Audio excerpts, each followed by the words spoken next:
Los colibríes, esas diminutas y coloridas aves que habitan en prácticamente todos los ecosistemas del continente americano, fueron fuente de inspiración para las culturas mesoamericanas que observaron con detenimiento sus características físicas y sus comportamientos únicos para crear magníficas obras de arte que reflejan su admiración por estas aves.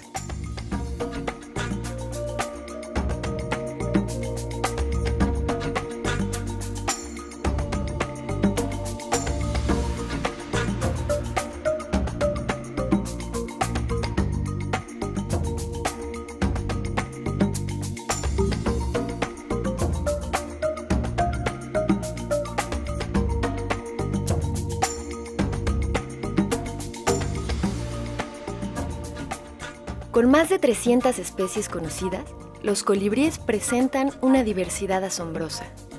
Por ejemplo, el colibrí abeja mide apenas 5 centímetros y es considerada el ave más pequeña del mundo, mientras que el colibrí gigante puede alcanzar hasta 25 centímetros de la cabeza a las plumas de la cola. Pero todos comparten rasgos fascinantes.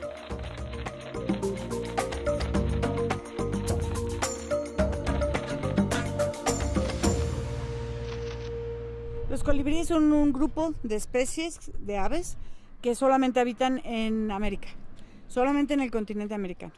En América hay 330 especies, están en todos los hábitats, son absolutamente cosmopolitas, ciudades y todos los tipos de vegetación.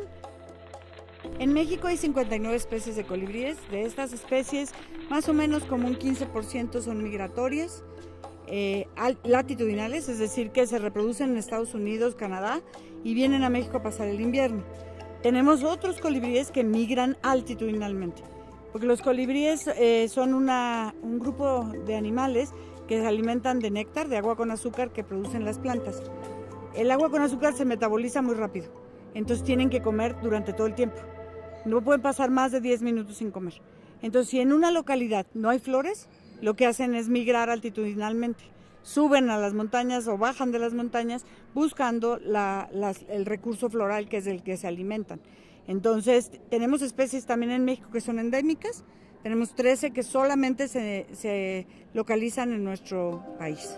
Son importantes polinizadores de muchas especies, más de 1.500, 2.000 especies de plantas son polinizadas por los colibríes, ya sea exclusivos, como polinizadores exclusivos, como las plantas del género Salvia, que algunas, las rojas sobre todo, son polinizadas solamente por colibríes. Hay otras, las moradas, también son visitadas por abejas. Y hay otras especies que son visitadas por una gama grande de polinizadores, como los agaves. Los agaves son visitados por colibríes, por murciélagos, por abejas, por aves percheras, por un grupo grande de animales, y todos llevan a cabo esta labor de llevar el polen de la parte masculina a la parte femenina y llevar a cabo la reproducción sexual de la planta. Los colibríes son, entre los vertebrados, los mejores voladores que hay en el planeta, y yo me atrevería a decir que entre los invertebrados también, porque tienen una forma de volar que los hace poder hacer lo que quieren volando. Pueden quedarse quietos volando, que se le llama revoloteo. Pueden volar para adelante, pueden volar para atrás, en cualquier dirección. Pueden hacer cualquier maniobra, pueden volar de cabeza incluso, si la flor necesita que se visite de cabeza. Pueden volar entre 75 y 95 kilómetros por hora, que pues, ustedes piensen en un carro, pues vuelan muy rápido, ¿no? 95 kilómetros por hora normalmente es una velocidad bastante alta para un carro, y estos animales pesan alrededor de 3 gramos. Uno de los lugares donde más colibríes hay es en las partes altas de las montañas, ¿no? En los corredores montañosos, por ahí realizan su migración. La migración de los colibríes no es como la de los patos o los gansos, que se avientan a volar por en medio del mar y llegan a donde tengan que llegar. Ellos normalmente hacen vuelos más cortos, ¿no? 2 semanas, y bajan y se alimentan, porque no pueden ponerse muy gordos, porque si se ponen muy gordos ya no pueden volar, ¿no? Entonces sí tienen una acumulación de grasa, pero es bastante poca. En las zonas frías, para poder pasar la noche completa, los colibríes tienen que comer cada 10 minutos en el día. En la noche no pueden comer porque son diurnos, no vuelan en la noche. Entonces, para poder pasar la noche entera, lo que tienen que hacer los colibríes es entrar en torpor. El torpor es como una hibernación. Como los osos, ¿no? Los osos entran en hibernación y están 3 meses en una cueva, se duermen y ahí están. Pasan la época más difícil del año dormidos. Los colibríes eso hacen, pero en la noche, cada noche. Entonces llega la noche, entran en torpor, dejan caer su metabolismo, el metabolismo basal, y están como si estuvieran muertos. Al día siguiente les da el sol y empiezan a comer otra vez y ya vuelven a sus actividades. Estas características no pasaron desapercibidas para los mexicas y otras culturas mesoamericanas, quienes las incorporaron en su arte y su cosmovisión.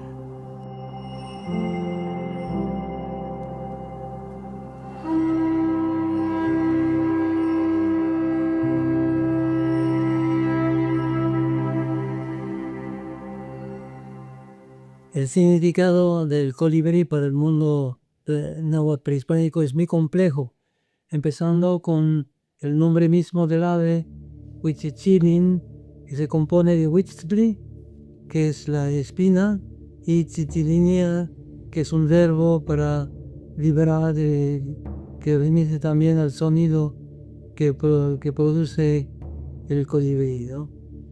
Entonces, con Huitzilopochtli podemos decir que Huitzilopochtli sí está vinculado, el colibrí, estrechamente vinculado con Huitzilopochtli. Lo vemos en la tierra de la peregrinación, por ejemplo, cuando en Aztlán Huitzilopochtli aparece en el pico de un colibrí como yelmo, en este caso, ¿no?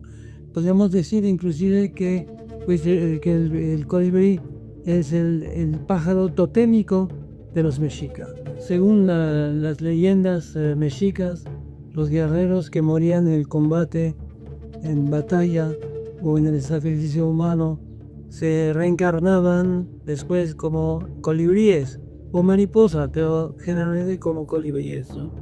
Se dice que en tiempos de sequía clavaban su pico en un árbol y conforme el árbol perdía sus hojas, él perdía sus plumas. Y cuando de nuevo florecía en tiempos de lluvia, y conforme reaparecían las hojas verdes de los árboles, otra vez las plumas del colibrí reaparecían con su color hermoso. Era un mensajero también entre el mundo divino y el mundo humano, como ser divino en ese caso, ¿no? Como el animal, que en este caso más bien entre el mundo vegetal y el mundo humano en ese caso, ¿no? En el contexto de la fertilidad, el colibrí era un ave polinizadora. Se dice inclusive que se nutría de la savia de las flores, ¿no? Lo vemos en muchas imágenes de códices cuando está chupando en la savia de las flores, ¿eh?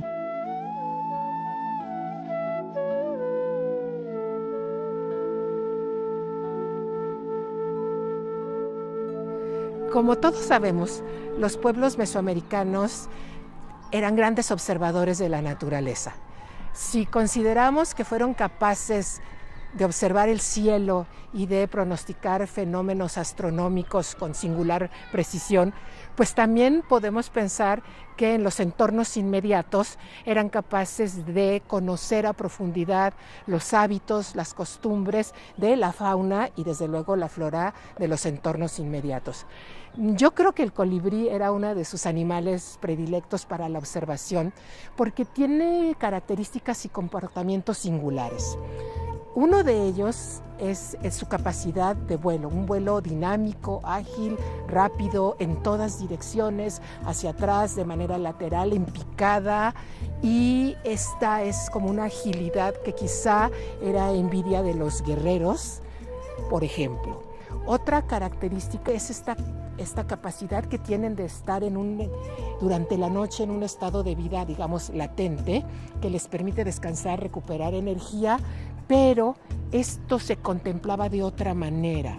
Se contemplaba como la capacidad de transitar de los mundos, de los muertos al mundo terrenal y al mundo de los vivos, porque después de pasar la noche en un letargo absoluto, al alba podían retomar su actividad a plenitud y seguir alimentándose y volando. Esta capacidad se consideraba, pues ya en términos del cristianismo, como la capacidad para resucitar.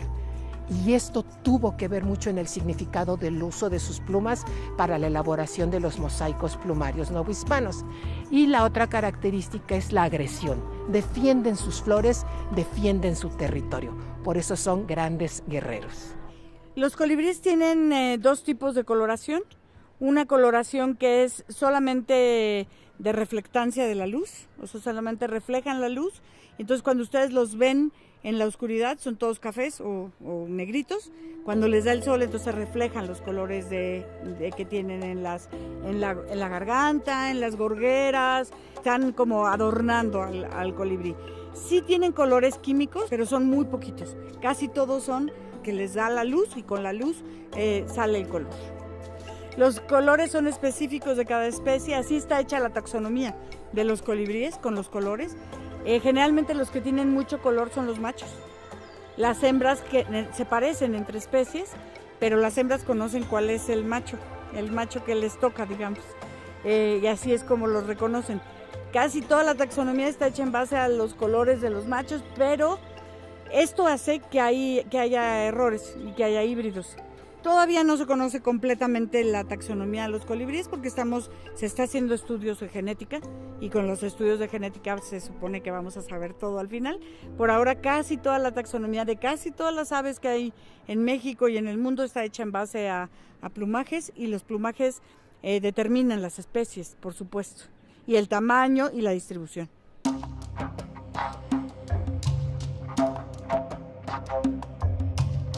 En distintas regiones de Mesoamérica, diestros artesanos desarrollaron técnicas sofisticadas para utilizar las plumas en textiles, tocados, escudos e insignias.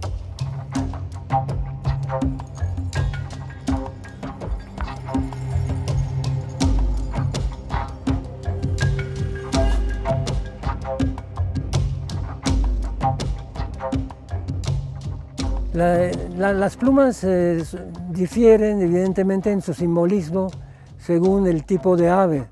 La pluma de quetzal, por ejemplo, del ave quetzal hermosa, ¿no? Así verde y azul, ¿no? Es una pluma que se ponía en los penachos en general, ¿no? Que adornaban los penachos.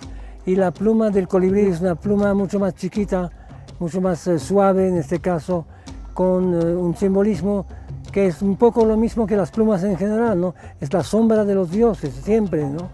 La sombra de los dioses, la sombra táctil de los dioses. Curiosamente aquí tenemos esta sinestesia, ¿no? Entre lo táctil, lo sonoro y lo visual, ¿no? Y las plumas del colibrí también estaban en la punta, en la parte trasera de las flechas, guiaban la flecha. En términos también de plumaje, el colibrí es un ave vinculada con el sol y que su plumaje también, de un cierto modo, así como su pico, es como el rayo solar que fecunda la tierra. La tierra es fecundada a través de los rayos del sol y también del agua y de la lluvia, ¿no? Entonces, esto yo creo que es muy importante ver este contexto, esta relación que tiene el colibrí con la flecha, precisamente que representa el rayo solar, ¿no? La técnica que usaron los plumajeros, tanto mesoamericanos como novohispanos, y que tienen en común es la técnica del mosaico. Durante la colonia se dejó de usar la técnica del atado o anudado de las plumas.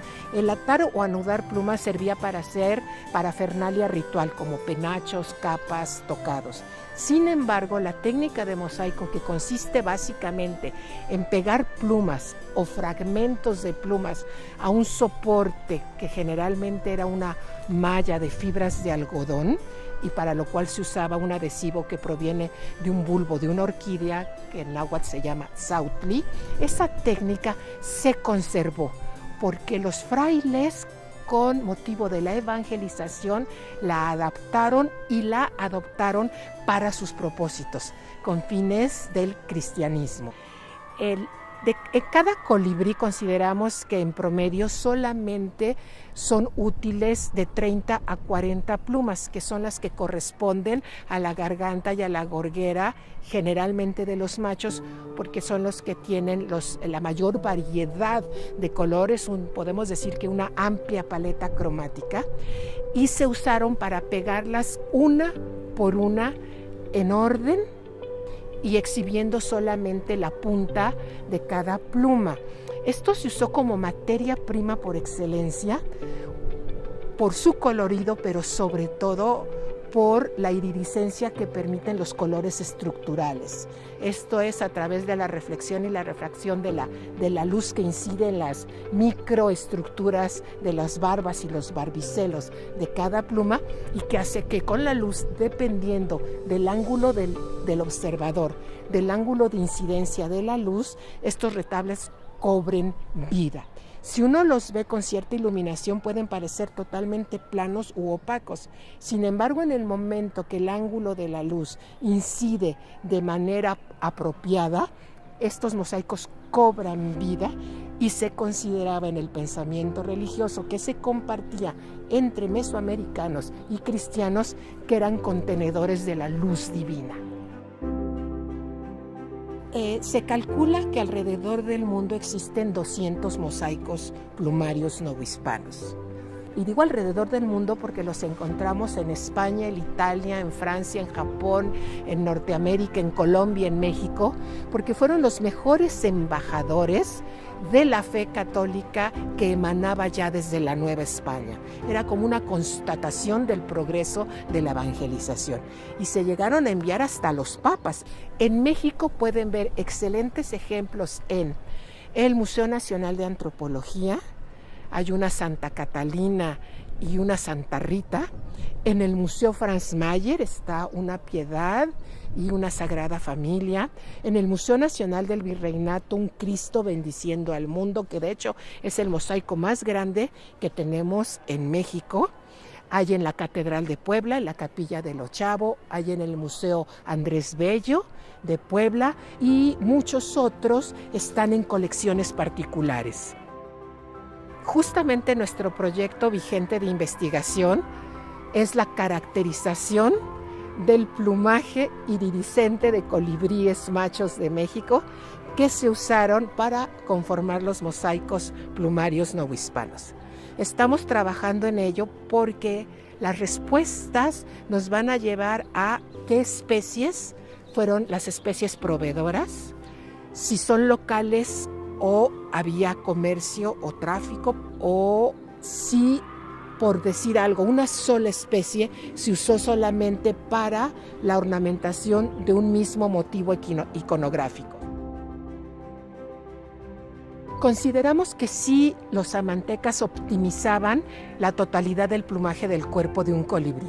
Una vez que ellos tenían un ejemplar en su mano, tomaban, por ejemplo, las plumas rojas de la garganta de un macho para destacar los acentos en los motivos iconográficos de un mosaico. Seguramente después usaban las del pecho y el vientre, que son pardas, opacas, de colores tenues, como es beige, gris, blanquecino, para realizar las encarnaciones, los rostros y las manos, y las verdes del dorso, que está en el 99% de las especies de colibríes, para los fondos que generalmente son paisajes, para la vegetación, los árboles. No iban a desperdiciar tan preciosa y tan preciada materia prima infundida de tonali, que es la fuerza vital y que procede de estos animalitos. Creencia que compartían con el cristianismo. Estas plumas, al brillar, al cambiar de colores con el ángulo de incidencia o de observación, decimos que cobran vida, y así pasaba con estos mosaicos. Es gran parte del simbolismo contenido en la plumaria del México antiguo y desde luego en la plumaria novohispana.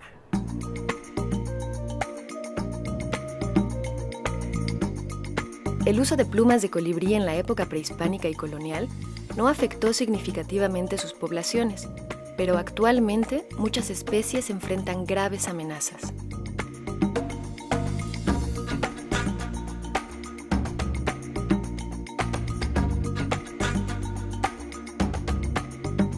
En realidad no sabemos a ciencia cierta cuáles eran los procedimientos de obtención de las plumas de colibrí para la elaboración de los mosaicos novohispanos.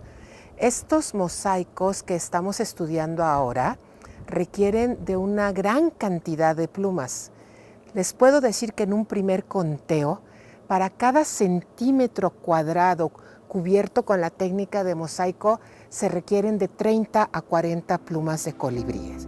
Si consideramos que la medida promedio de los mosaicos es de 30 por 40 centímetros, pues esta es una cantidad considerable de plumas que asciende a miles. Se procuraba seleccionar aquellas que tuvieran la misma anatomía, desde luego el mismo color, pero también el mismo tamaño. Esto nos lleva a que solamente la mitad de las plumas, por ejemplo, del cuello de un espécimen, de un ejemplar, solo fueran útiles la mitad, porque las que se acercan, por ejemplo, al pico son demasiado pequeñas, miden fracciones de milímetros. Las que bajan hacia el pecho miden hasta 2 milímetros y esas son las que encontramos en los mosaicos. Seguramente los amantecas o artífices de la pluma conocían los ciclos de vida de los colibríes. Su etapa de adolescentes, cuando el plumaje aún no está desarrollado por completo, su edad adulta y cuando se acercaría a su momento de muerte. Muy probablemente tomarían a estos ejemplares en sus últimos años de vida sin evitar su reproducción, por ejemplo, y una vez que tuvieran un ejemplar en su mano, aprovecharían al máximo el mayor número de plumas, la mayor cantidad, seleccionando las de mejores condiciones y en mayores dimensiones, sin ver perjudicado los sistemas o los ciclos o las poblaciones que seguramente se encontraban en jardines con flores que eran de su gusto y de las que abrevaban el néctar para su manutención. Hay varios tipos de riesgos para los colibríes, ¿no? Uno es la deforestación, que se están acabando los hábitats. Los colibríes son muy móviles, como les decía yo al principio, pero para reproducirse sí necesitan un hábitat particular para hacer sus nidos. En donde van a hacer sus nidos es un hábitat en particular. Si acabamos con estos hábitats, ¿vamos a acabar con especies? Sí. Tenemos, por ejemplo, la especie con distribución más pequeña de México, que es la coqueta de Atoyac. La coqueta de Atoyac solamente vive en 40 kilómetros cuadrados en la Sierra de Atoyac. Si acabamos con la Sierra de Atoyac, acabamos con la coqueta de Atoyac, por supuesto. 40 kilómetros cuadrados es muy poquito, es muy chiquita la distribución. Hay otras que tienen una distribución muy amplia y entonces la deforestación les pegará menos. Pero hay otras que viven en lugares específicos. Esos lugares, como los bosques mesófilos de montaña, esos lugares se están acabando. Y si se acaban, se van a acabar los colibríes. Hay otras amenazas, sí. Una es evidentemente el humano, ¿no? Hay varias leyendas, mitos y leyendas acerca de los colibríes. Una es que los colibríes están relacionados con el amor, y sí lo están porque están llevando a cabo la reproducción sexual de las plantas. Los colibríes, como tienen esta relación tan estrecha con las plantas, pues sí, todo el mundo lo relaciona con cosas buenas, con cosas bonitas, con buena suerte, con suerte en el amor. Y eso hace que la gente los quiera tener enjaulados y se mueren inmediatamente. Los colibríes no pueden vivir enjaulados. Y dos, que los quieran tener como dijes. Está bien tenerlos como dijes, pero como dijes hechos en plata o hechos en plástico o en lo que sea, para que te traigan la buena suerte.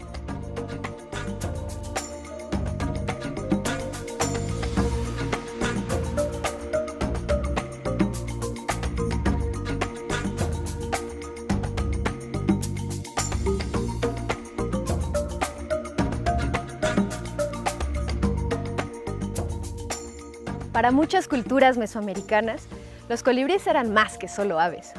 Se trataba de seres sagrados que encarnaban la fuerza de los guerreros, la protección de los dioses y la energía vital del universo. Esta presencia refleja la profunda conexión que existió entre estas civilizaciones y la naturaleza, algo que podemos aprender de ellas.